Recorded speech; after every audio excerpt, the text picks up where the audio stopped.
ഒരു ക്രിയേറ്ററുടെ ഏറ്റവും വലിയ വെല്ലുവിളി അതിതാണ്. നല്ലവണ്ണം ബാറ്റ് ചെയ്തുകൊണ്ടിരിക്കുമ്പോൾ റൺഔട്ട് ആകുന്നത് എന്തുകൊണ്ടാണാവോ?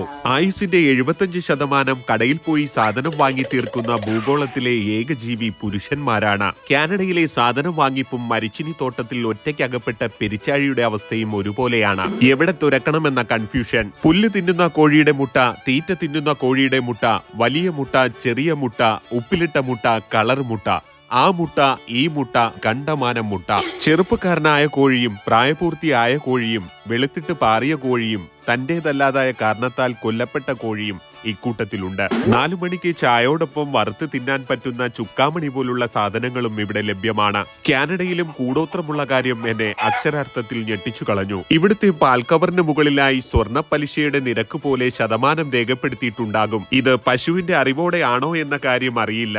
ഈ പരിപാടി നിങ്ങൾക്കായി അവതരിപ്പിക്കുന്നത് നിജാം പാക്ക്.